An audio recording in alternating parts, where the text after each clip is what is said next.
Every time you turn on the news, it feels like the United States is on fire. Political chaos, trade fights, ICE abusing or killing people on the streets, US dollar under strain, and meanwhile something strange is happening on our side of the border.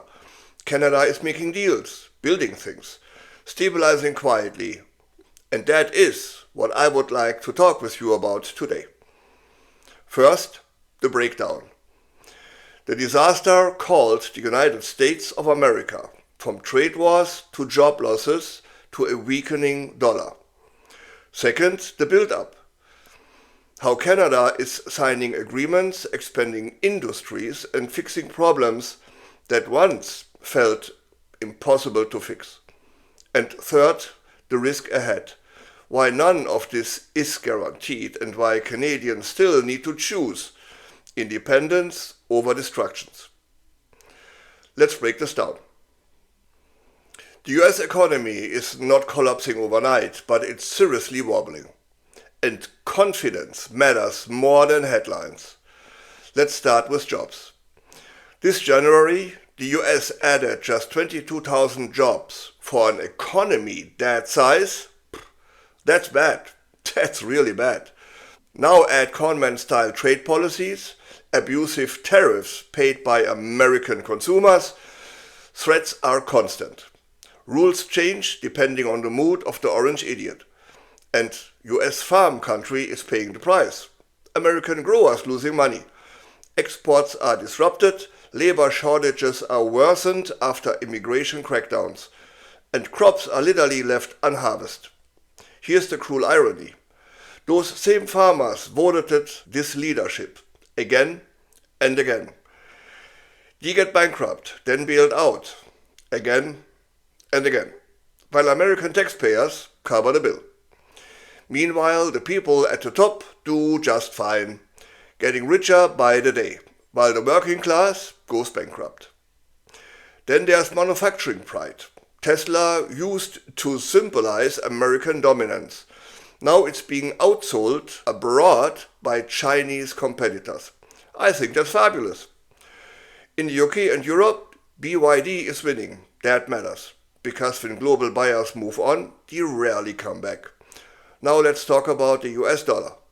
For decades, the US dollar was untouchable. The safest place to park your money. The backbone of global trade. That dominance is fading rapidly, and China and others have been reducing their US debt holdings for months already. Not suddenly, not emotionally, but methodically. At the same time, they are buying gold, month after month. You see, this isn't panic. It's preparation. A weaker dollar helps exports, yes, but too much weakness does something else. It shakes trust, and when trust goes, capital goes with it. Recession, anyone? Add to that the con men's political noise, talk of federal control over elections, pressure on central banks, tariffs used as threats, not as tools. This is how countries stop looking stable.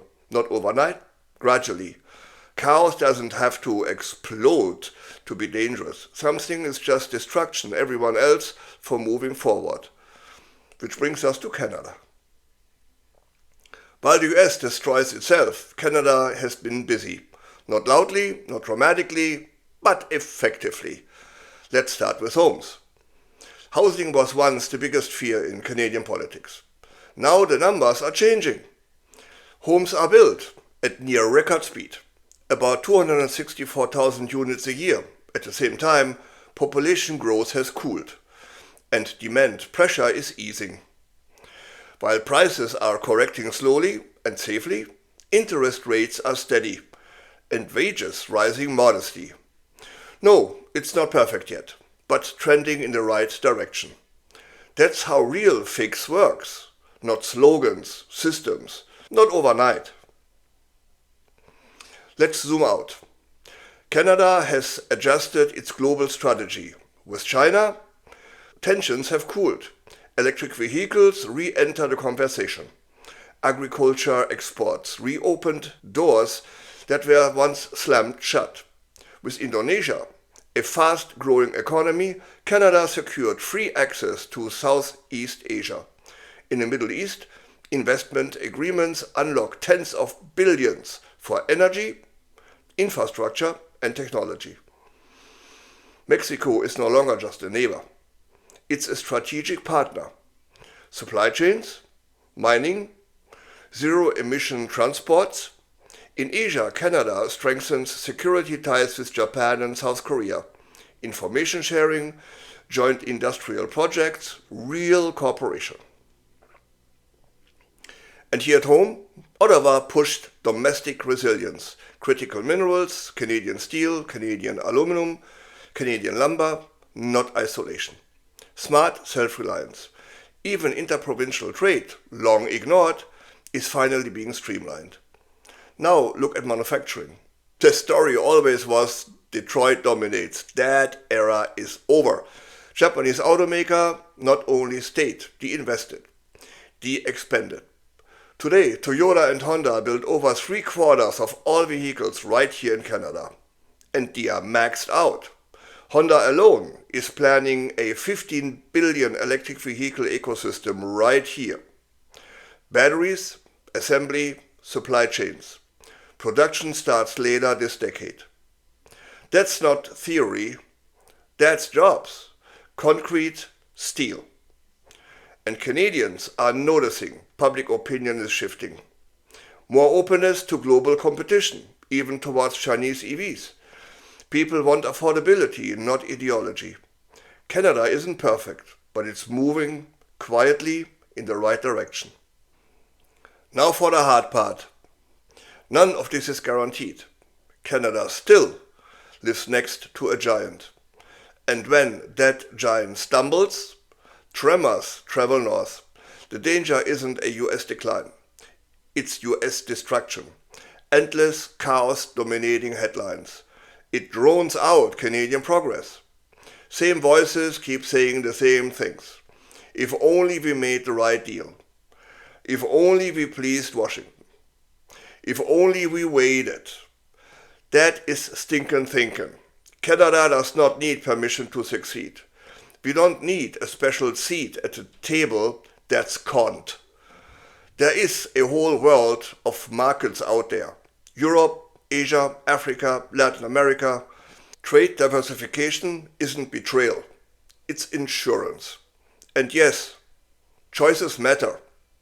Where we spend money matters. Who we support matters. Economic pressure is political language. Always has been. If Canadians want sovereignty, it starts with habits. Not hashtags alone, but real decisions. So my friends, here's the bottom line. The US is distracted. Its dollar is under pressure, its policies scare investors more than competitors.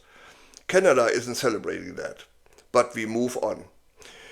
We are building homes, signing deals, attracting investment, securing supply chains, and more. Do you agree we are on the right track? If you care about Canadian jobs, Canadian independence, and a future that isn't hostage to someone else's politics, then please share your opinions with us in the comments below. Because together we are true North, strong and free. Thanks for watching, and till next time, I'm Wilfried Lemkohler with Europe Curious.